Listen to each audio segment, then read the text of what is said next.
You're fulfilling your true purpose if you commit your life to the highest advantage of others.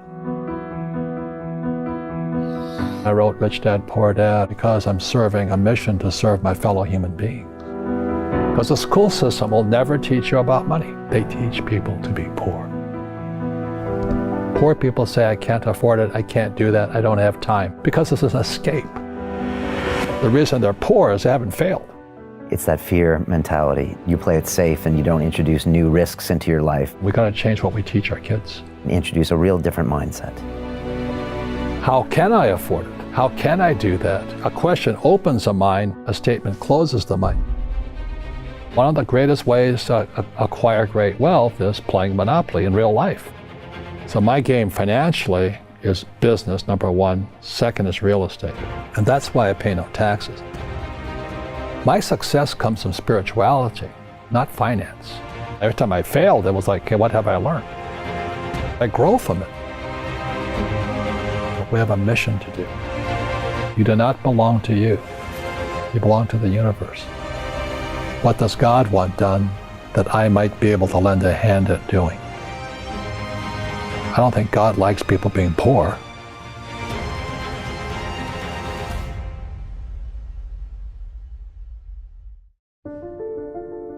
They say that the human race is doomed, that we have lost touch with our true nature, that the media has corrupted us, and that the planet has no future. I disagree. I believe that humanity is full of hope, and that our salvation lies within each one of us. My name is Brian Rose, and my job is to listen, the oldest method of learning known to man. Each week I seek out individuals that are changing the world, people who are living and thinking in a different way. Their stories will challenge your beliefs, make you question your choices, and perhaps inspire you to change. I never planned on doing any of this, but now I can't stop.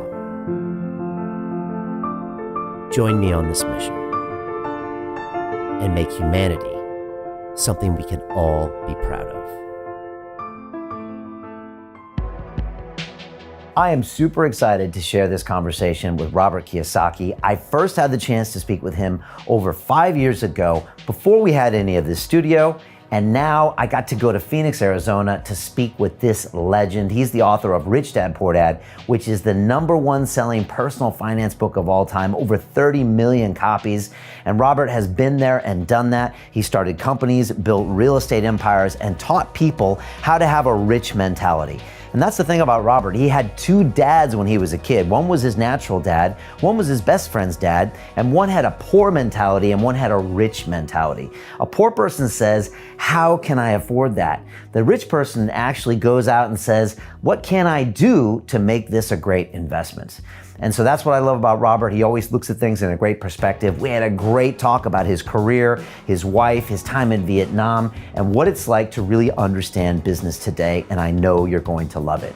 But what I was really excited to do was help him launch America's first weekly cash flow summit. And this is a brand new way of making money. As a former Wall Street banker, I was super excited to share this type of investment strategy with the public for the very first time. You see, this is something we used to do in the banking industry all the time. And of course, as host of the event, I was able to secure exclusive rights to offer you a space to the summit. But this will not be available for very long. So if you want to see what I was doing with Robert in Arizona, click on the link below or go to londonreal.tv/cashflow and secure your spot. And I will see you on the inside for the summit.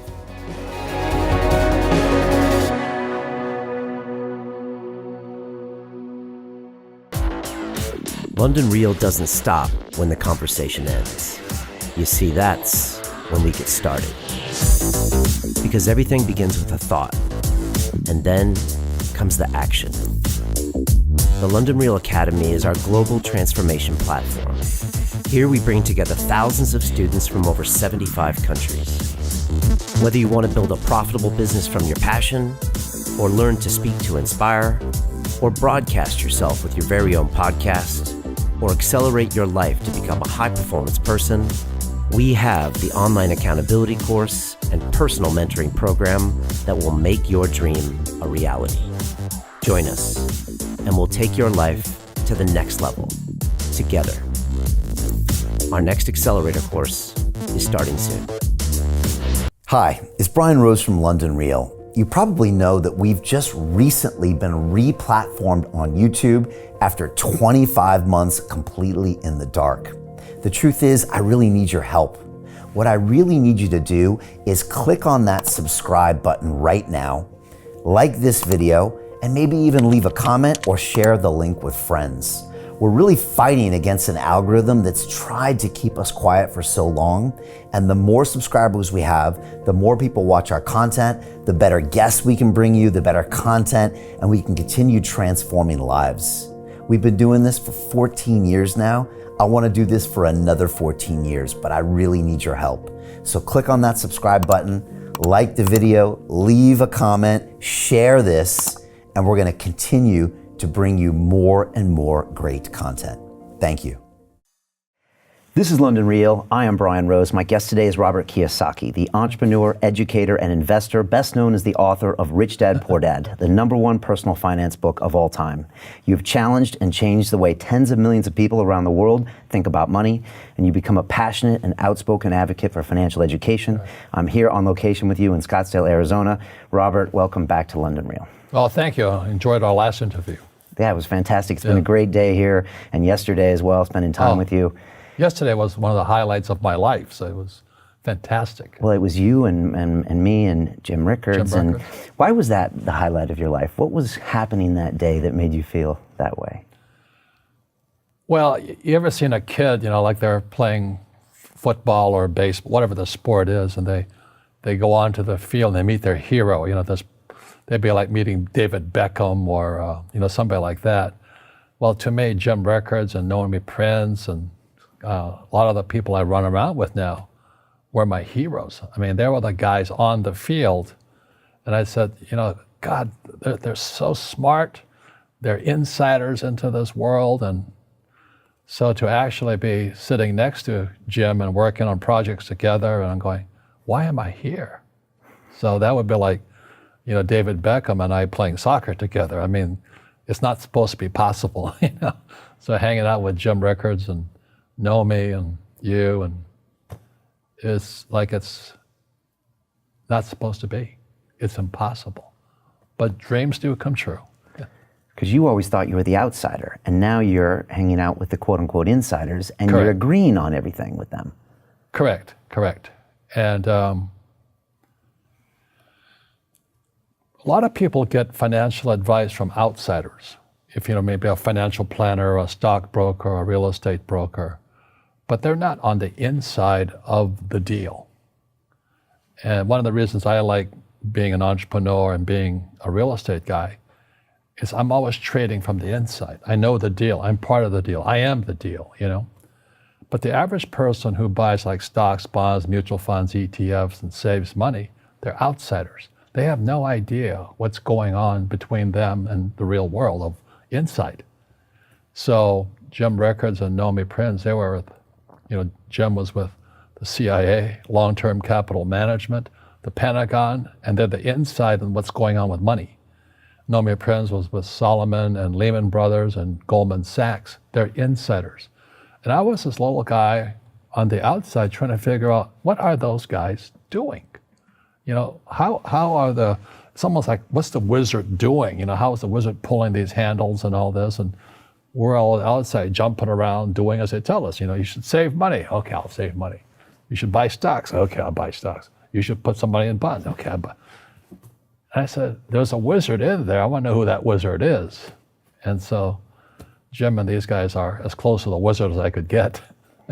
How does a 9-year-old kid in Hawaii, a poor kid, get to this point? Yeah. Well, I wasn't poor by most people's standards, but I came from a family with a poor attitude, if you know what I mean. Because rich, poor, middle class, poverty starts with a fundamental attitude. So I was in Hawaii, I was 9 years old. My father was the head of education, PhD. Very smart man, good guy. And for some reason, we moved across town and I went to a school with rich kids. So this is a little town called Hilo, Hawaii. That's not on the map anywhere, but it is.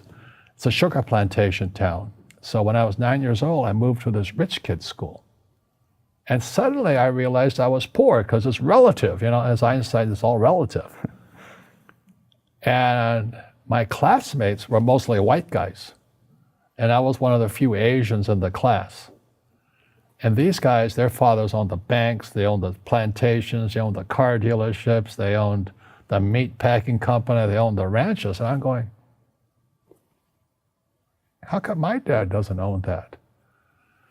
So I remember raising my hand when I was 9 years old, talking to my fourth grade teacher, and I said, when am I going to learn about money? And she was this woman who should have retired 50 years earlier. She was so sick and tired of kids by this time. She says, the love of money is the root of all evil. And I said, what am I, in Sunday school? And I was this punky little 9-year-old kid. And she says, we don't teach money at school. I said, why not? And she couldn't answer me. And she got very flustered. She said, sit down, take your seat. And then I got curious. I said, why don't we learn about money? She says, go ask your father. He's my boss. So my father was the head of education, PhD, all that stuff. I go home and ask him, I said, why don't we learn about money in school? And he looked at me and says, because the government doesn't let us teach that subject. The government tells us what we can teach and what we can't teach. And I thought that was strange. And I said, but aren't we going to school to learn about money? He says, no, your job is to get a job. I said, but you get a job to earn money. He goes, no, you're supposed to just get a job. I went, no. Isn't the purpose of a job to earn money? He goes, you're correct. I said, so why don't I just learn about money? I can skip the job part, And he got flustered and he said, look, and my father was, for Japanese, very tall, 6'4", and imposing man, good guy. But he says, if you want to learn about money, why don't you ask your best friend's father about money? And I said, why? That's Mike. So I asked him. He says, because Mike's father is an entrepreneur. And I said, what are you? He says, I'm an employee. I'm a government employee. I went, oh, what's the difference? He says, the difference is an entrepreneur must know about money, or they're no longer entrepreneurs. And he says an employee doesn't have to know anything about money because the government will take care of them, the company will take care of them. So I'm all confused. But I took my dad's advice and I trundled over to Mike's father's office and knocked on his door and I said, hey, I'm here, 9 years old. Teach me about money. He says, beat it, kid, But that's where the story of Rich Dad, Poor Dad started. And finally, through persistence, my rich dad started teaching me about money on one condition. And that condition was he would never pay me. He says, the moment I pay you, you think like an employee. He says, that's the trap. Entrepreneurs work for free. And now I'm 9 years old, my head's cracking in half. He says, you never want a paycheck. You understand that, kid? I said, okay, I got it. And he says, well, how do I make money? He says, that's what entrepreneurs figure out. It's like a cat, which comes first, a cat or the cat chasing its tail. And I said, so how do I learn about money? So he would just break out a Monopoly game board. So I would work for free. I'd pick up cigarette butts, and he had hotels and restaurants, and I would clean and do menial tasks. And as I got older, I started getting into office work and marketing and accounting, and I was an apprentice basically, but I always worked for free. And he would teach me about money, but the way he taught me about money was playing Monopoly. And finally one day I got upset. I said, well, when are you going to teach me about money? He says, what do you think we're doing? We're playing Monopoly. He goes, no. What do you think we're doing? We're playing Monopoly. He says, what do you think we're doing? So I don't know. I'm teaching you about money. And then that's when, you have one green house. He says, there's many formulas for great success in money. There's thousands of them, but one of the best ones found on the game of Monopoly. Still is today. 4 greenhouses, 1 red hotel. I said, what? He says, one of the greatest ways to acquire great wealth is playing Monopoly in real life. 4 greenhouses, 1 red hotel. Well, is that all there is? He goes, that's it. And he says, what do you think I'm doing? And I went, I don't know. So then he took me out and he showed me his greenhouses. And 10 years later, when I was 19, I was now in school in New York, and I come back to Hawaii, and Rich Dad had bought the biggest piece of land smack dab in the middle of Waikiki Beach. And when you go to Waikiki Beach today, you'll see the Hyatt Regency Hotel. That was his hotel. Just like the game of Monopoly. Just like the game of Monopoly. Acquired assets and they became bigger assets. He just kept what's called an assemblage, because that property wasn't that big at the time. So he had to buy out all the small guys. Because Waikiki was a little dirt water little town. So he'd buy out this shop owner and buy that shop owner. And it took him a while, but he finally assembled this large piece of property. And then he and Hyatt put up this giant hotel. You know, it just sold for $800 million. So that's how I learned about money. And that's because he refused to accept a paycheck. He says that the moment you accept a paycheck, your brain goes dead. You know, you just got paid.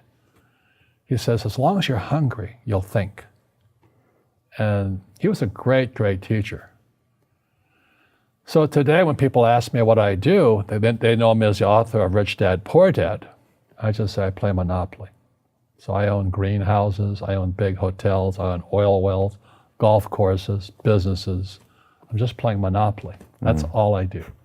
You know, I re-listened to your book on the flight over from London, and I hadn't listened to it in maybe 6 years. And the first time I read Rich Dad, Poor Dad, I thought it was a book about money. But when I listened to it a couple days ago, I saw it differently. I saw it as a book about fear, about self-knowledge, about mindset, because you're just describing these people, and they're in this world that they don't want to acknowledge that they're in. It's almost a prison in their own mind. Right. Is that what you were trying to get across when you wrote that book? Well, I don't know what I was trying to get across. I just, the fact of the matter was I created this board game called Cash Flow. Yeah. And I couldn't sell the board game. So I had to write a brochure. And the brochure I wrote was Rich Dad, Poor Dad. So Cash Flow came out in 1996. And Rich Dad, Poor Dad came out in 97. So the real fact of the matter is Cash Flow is about accounting. Rich Dad, Poor Dad is a book on accounting. Income statement, balance sheet, statement of cash flow. But if you've ever taken accounting courses, there is no more course more boring than accounting. So to have Rich Dad, Poor Dad be a book on accounting and be the #1 personal finance book of all times, that says something. And it sold the cash flow game. And today there's thousands of cash flow clubs all over the world.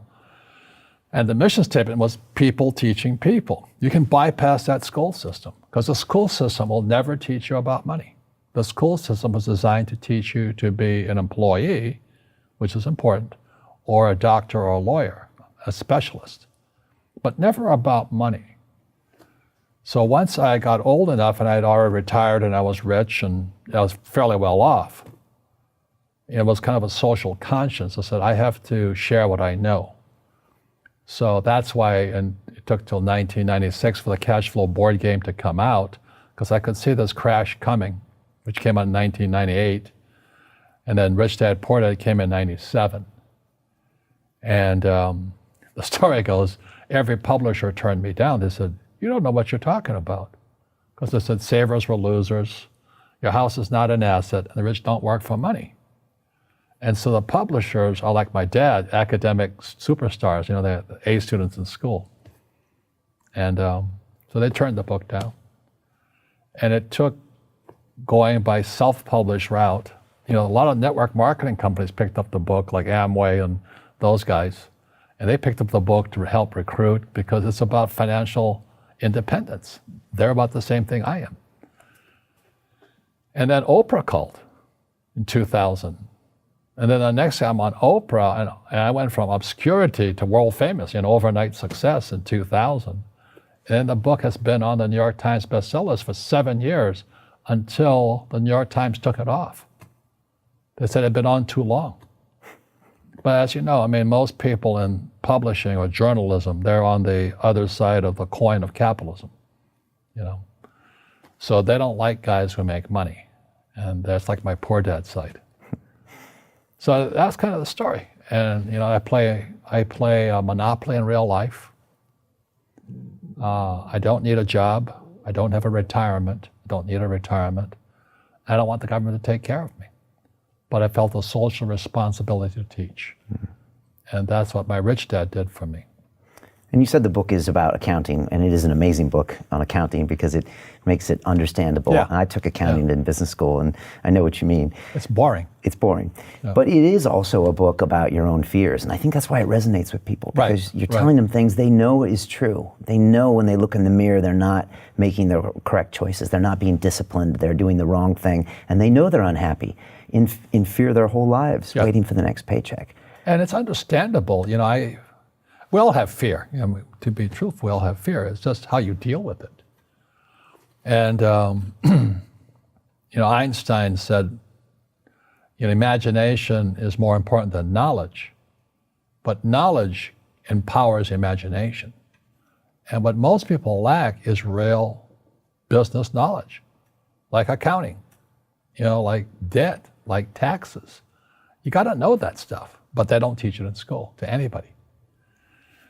So, and then when people ask me, how did your rich dad learn this when your poor dad, a PhD, didn't? And the answer is very simply, my rich dad was my best friend's father. His father died when he was 13. So rich dad had this family business at 13 to run. So he had to drop out of school, which was his blessing. You know, there's blessings, and, you know, sometimes the blessing doesn't look like a blessing, but it turned out to be a blessing. And then his teachers became his bookkeeper, his accountant, his attorney, his banker, his real estate agents. So he has what I call real teachers, not these fake teachers in school. You see, most teachers in school, they're out of ethics. They teach subjects they themselves don't practice. You know, I had the same problem in my MBA program. I got into arguments with the marketing teacher because the guy didn't have a business. And then I got into arguments with the accounting teacher because the accounting teacher didn't know accounting. I knew more about accounting than him because I actually worked in bookkeeping in my rich dad's companies. And so I'm not an accountant, but I understand accounting.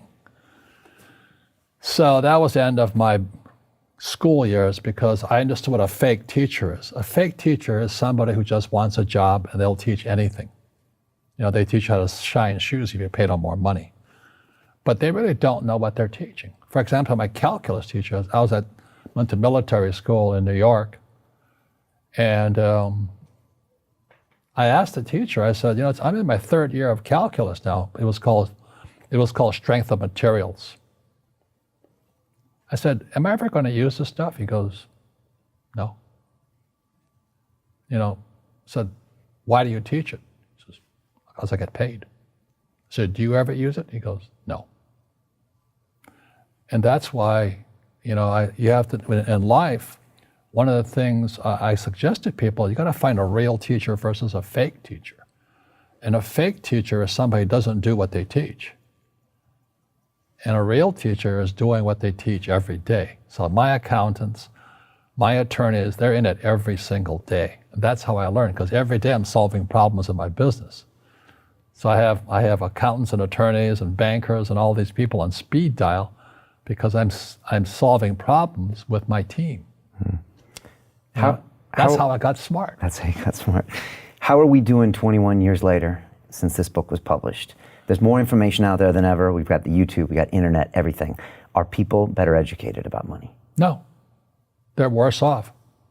I mean, you know, I have my little Rich Dad radio show, and tomorrow I'm interviewing these team of, I think they're educational psychiatrists, and their book is called Coddling of the American Mind.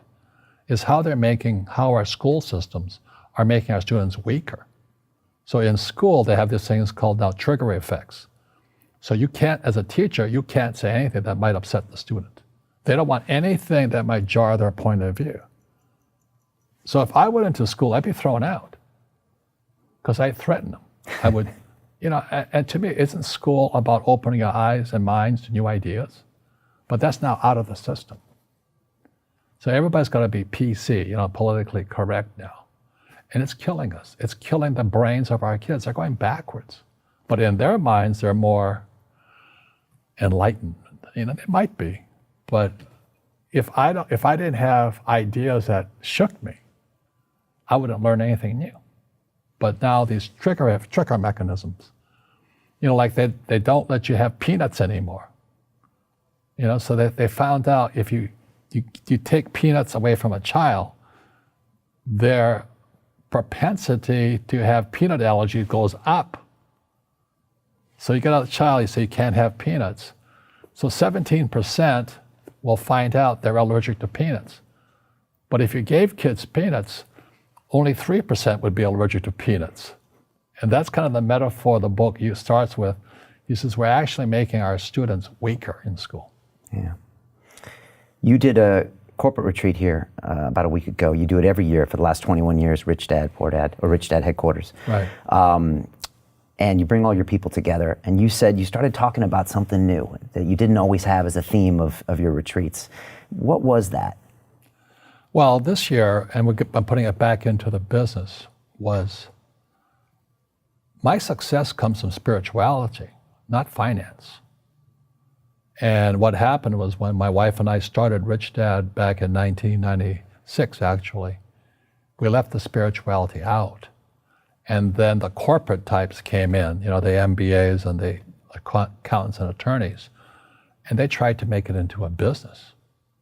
And I said, no, we're just a bunch of merry men who are kind of like Robin Hood and his gang. Are you Robin Hood? Taking from the rich and giving to the poor? No, I don't believe it. I don't believe in giving to the poor. But you're giving knowledge to the poor. Yes. That's a very big difference. You see, people say, well, why don't you give the poor money? So the only problem with that is it just creates more poor people. Give a man a fish, he fishes for the day, or eats for the day. Yeah, you give a man a fish, you get a lot of people who want more fish, But you teach them to fish.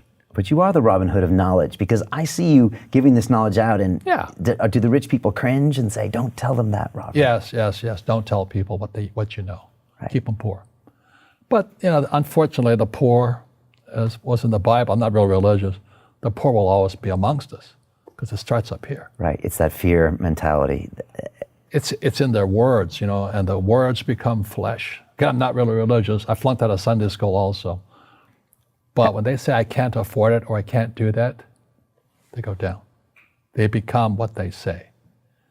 And I made so many people, I can't afford it. You think I'm made of money? Your mom used to say that. Your mom used to say that. My dad. Your dad.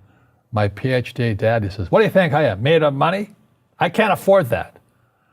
And my rich dad would say, that's why he's poor. Poor people say, I can't afford it, I can't do that, I don't have time. Because it's an escape. It's an escape, you know what I mean? It's easy to say, I can't afford it. Oh, I'm too tired. Oh, I can't go to the gym. When you could go to the gym, but no, I can't. Truth is, I'm just too lazy to go to the gym. And you play it safe, and you don't introduce new risks into your life, and so... I have job security. Right. And your rich dad used to say what instead of, I can't afford it? How can I afford it? How can I do that? What would it take, or why should I do that? He says that a question opens the mind, a statement closes the mind. See, when you say, I can't afford it, your mind shuts down, and you become what you say. Like, I struggle with weight all the time. You were telling me that you were on a vegan diet and all that. Yeah. I go on a vegan diet 3 times a year. It's one of the most miserable things in the whole world, but I had the discipline to do it for 21 days. And then I'm back to pigging out again, But the thing is that we become creatures of our own habits. And until we break the habit, we don't change. So I have my retreats twice a year, 3 days. People come from all over the world, and we study together. And this time we went back to spirituality. Spirituality, most people they can't believe what they're hearing from Robert Kiyosaki, that Rich Dad, Poor Dad was originally about spirituality, because they think it's all about the money. It's not.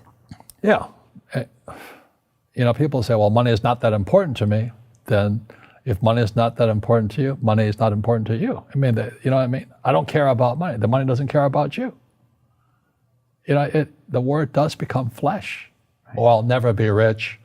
Or the favorite one is the rich are greedy. It's the poor that are greedy. If you think about it, because to be rich, you have to give something. You have to. I have to produce books and games, and I purchase real estate. I provide housing, provide jobs, and all that. That's why I'm rich. But greedy people produce nothing. Oh no, it's the rich that are greedy. And I'm going, hey, sports fans, you point a finger forward, 3 are pointing backwards. And so, as we know, there's a big attitude problem against the rich today. I had a guest on my show recently and he said, poor people are selfish. Yeah. Hit a lot of people below the belt. And he said, no, think about it. These people are selfish. They're always complaining about their problems. They're always focused on their own issues. Yeah. Do you agree with that? Well, the way you get rich, you solve other people's problems. Right. That's how you create value. Yeah. Right. Yeah. If you could cure cancer today, you'd be a trillionaire. You'd be an instant trillionaire. No, I'm just too busy to work on that. I think I'll play golf instead. Tell me about how you bring spirituality back into a company, a corporation, or Rich Dad. Well, because it's a business, I can't force anybody to do anything. But we study spiritual books. Like the last book we studied was The Power of Now by Tolle, T-O-L-L-E. And then before that, we studied those types of books. We also study finance books. But then I encourage meditation and this process called clearing. Tolle talks about we have pain bodies in our, it's like maybe your father did something to you 50 years ago. Well, that pain is still there. And meditation doesn't get to it. So there are people with the precision, it's like a laser guided to go in there and remove the mental and emotional pain. So there are processors who can do that. So at our events, we have these processors and they're made available to people. Now, does everybody participate in it? No. Right. You have to have a little faith. It doesn't work. Right. Yeah, and I was trained as an engineer, and science told me that none of this stuff works. But when I meditate and I practice yoga and I do these things, I do find pain leaving my body. So again, I have to ask myself, am I stuck in that poor dad mindset of believing everything everyone tells me and not making some decisions for myself? Yeah. Well, when people ask, like, how did I get on Oprah? How did I write a book with Donald Trump, now President of the United States? Not that I'm endorsing him. He's much hated. Good man, though. I want to talk about him. But anyway, how could I have done that? Well, it wasn't my brain. It was, Oprah had me on the program because she's concerned also. Trump and I wrote the book together because we both had rich dads, and we both are advocates for financial education. And a lot of people just hate him because he's rich or he's obnoxious. He is obnoxious, I can't give it that. But we didn't get together for about money because we both had rich dads who taught us how to make money. Our schools don't teach that. Our schools teach almost the exact opposite of that. So anyway, how does a guy like me, a little kid with no money, and it wasn't I was poor, we're very middle class, I think my father was making about $20,000 a year. And when I graduated from school, from college, I was making $120,000 a year. 6 times the amount he made. And I was 21 years old. And he goes, how'd you do that? I said, I didn't go to the same school you went to. You used your mind in a different way. No, I just followed my heart. Okay. I went to school to be a ship's officer to sail. So I sailed all over the world. And back in, this was in the 60s, if you sailed into the war zone, Vietnam, which I did, you got double the pay and no taxes. So that's how I was making $120,000 a year. And I come back, my father's still making $20,000 a year. I'm making $120K. And he can't understand it because he's a poor man in mind and in soul. He says, you've become like one of those rich guys. And I said, just because I have money? I'm in the war zone, I'm doing this. But it violated all the core values. See, the reason, as you had, is it Lipton? Bruce Lipton on my show. Bruce Lipton. Yeah. He says poverty is passed on. It's taught in your families. and middle class is taught in families. And I was really happy that he endorsed Rich Dad Poor Dad on your program, because he says, I was taught by a rich man. And so the people right now who are sitting at home, who are struggling financially or worried about money or unhappy, they may be making a lot of money, but unhappy with what they're doing, it was probably taught to you. Your superego was taught, get a job, work hard, or you'll never be rich, or the rich are evil, or whatever. And until you change your mindset, Correct. Money won't help you, right? Correct. And we see that with people that win the lottery, people that make more money, they still have the same problems. Right. Because they have that poor man's soul. Right. If you're poor, you'll always be poor. That's really hard for people to Yeah, understand. the money will disappear that fast. Just like most pro athletes, they make millions of dollars, and 65% are bankrupt 5 years later. It's because they come from poor families. Now you tell them that, they get very angry at you. It's the rich fault. It's you guys ripped me off, and government ripped me off. But unfortunately, what Mr. Lipton was saying, it's passed down genetically. That's the frightening thing. So what Mr. Lipton was saying, what Trump and I are saying, and what Jim Rickards and Nomi Prinz, we're saying we got to change what we teach our kids. Right. Try to change that soul, that DNA, and introduce a real different mindset. Yeah. Well, they've got to teach them, as Einstein said, imagination is more important than knowledge. Yeah, but you got to have the basic knowledge of taxes, debt, financial statements, and all that. If you don't want to learn it, I can't help you. So my poor dad never wanted to learn what my rich dad was teaching me. Right. You wrote books with Trump because you both were passionate about teaching this knowledge. You both had rich dads that opened your minds Correct. up to possibilities. And Correct.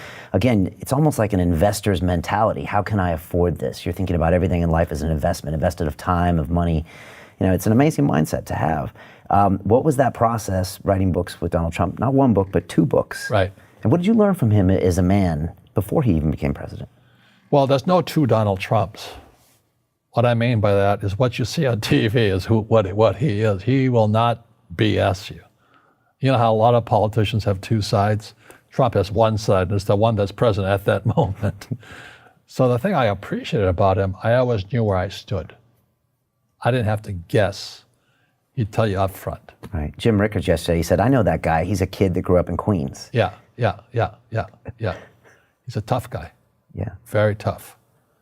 And Queens was not too far from where I went to school in New York. Okay. And those guys are tough. You're tough too. Yeah. We grew up tough, But to a lot of people, that's offensive. That's a new thing about in school triggering. You can't offend me in any way. Can't scare me. Don't give me peanuts. Okay. And we're getting weaker and weaker and weaker, in my opinion. Yeah, I hear this from a lot of men in your generation, you and Trump, and say the political correctness is killing us. Yeah. It's killing us. Yeah. When I was a kid, we teased each other all the time and all that. You can't say anything anymore. Right.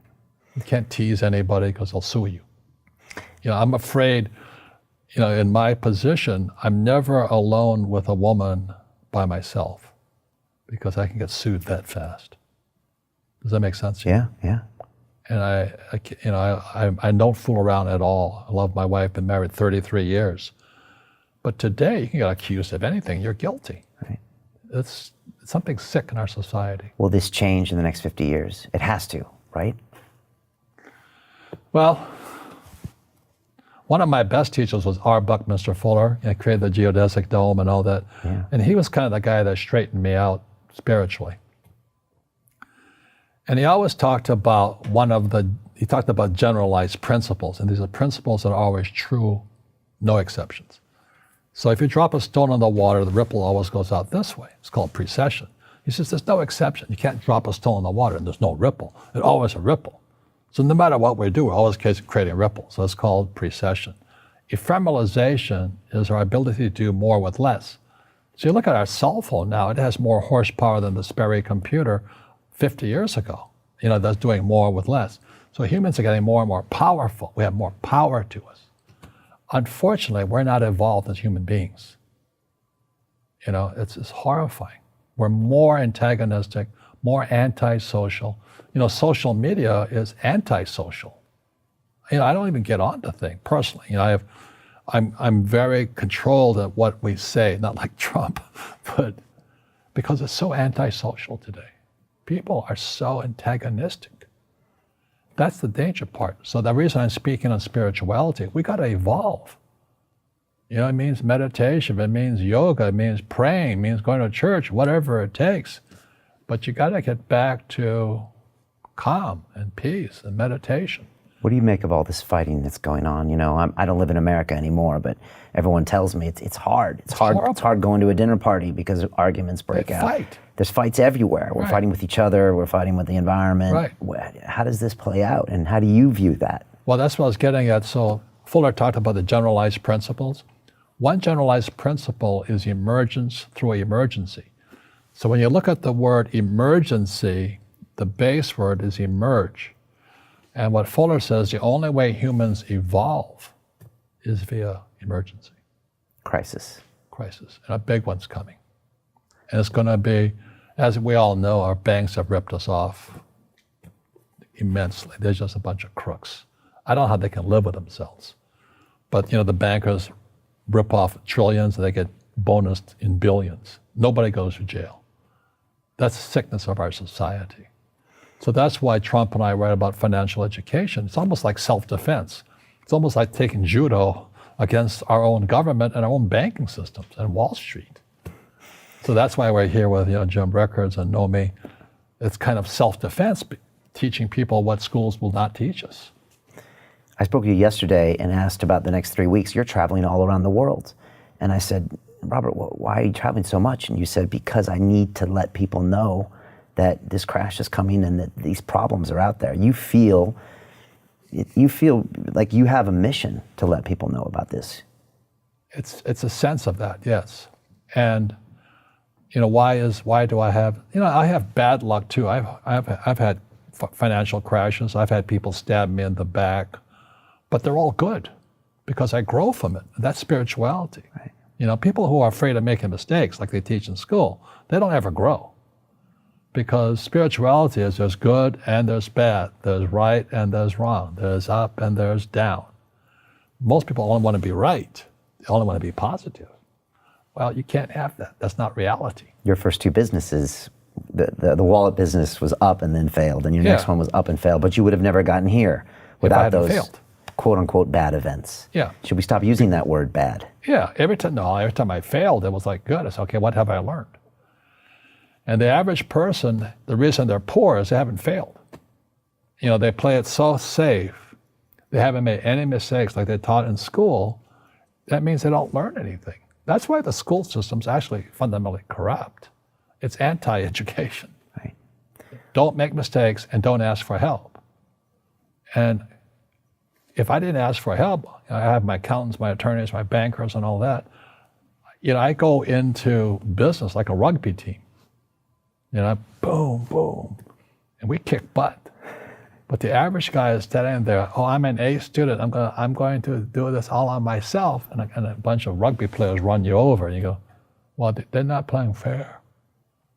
What, you're playing stupid. You should have a team. You should have accountants, attorneys, and bankers, and all that stuff. But that's not the game I want to play. I said, then don't play the game.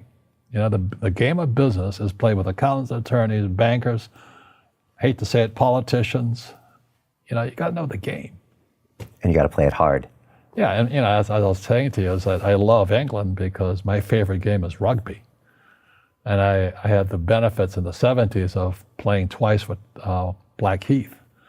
And that was like going to, almost going to heaven to be in England playing rugby and then going to Twickenham, for the World Cup.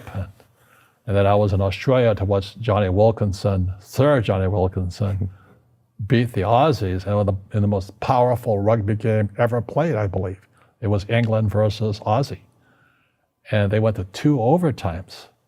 And you talk about the spirit of the players coming out. There were guys falling down the field, not because they were tired, they were cramping up. They couldn't go anymore. And that Wilkinson, which I forgive him for, kicks that field, you go. But that's the game. And a lot of people would rather sit in the stands than be in the game. That's why you like rugby. Because they're on the field, they're competing, they're going head to head. Right. It's raw. Rugby is a team sport, but so is soccer. The rules are different. You know, when I went out for soccer, so you mean I can't hit anybody? I think I'll stay with rugby. You know? And other people are golfers. They play by themselves. And so everybody's different. So what I say to young people is you find your game. So my game financially is business, number one. Second is real estate. And that's why I pay no taxes. That's why Trump pays no taxes. Legally, it is a combination of business and real estate that gives us an unfair advantage over employees because they don't know what to do. There was an article in the New York Times on the front page about a week or two ago, and it was about Jared Kushner, right? So Trump's son-in-law, and about You saw that same article? Yeah. Did you pick it up? Yeah, I read it, and it was all about how Depreciation. And yeah, he didn't pay any taxes, and his net worth was growing, and everyone's arms were up. Look at this guy, he's not paying taxes. Yeah. And this is the New York Times, Yeah. okay, so considered a front runner in the news, showing us how bad this was, that this entrepreneur who grew his net worth by like 3 times or 4 times over the last 3 or 4 years. And I thought of you. What does that tell us? What do you see when you see that article? Well, the New York Times article is an employee mindset, and they have no financial education. Somebody said Kushner has a loophole called depreciation. I go, you idiot. It's illegal. It's not a loophole. Depreciation is what the government wants us to do.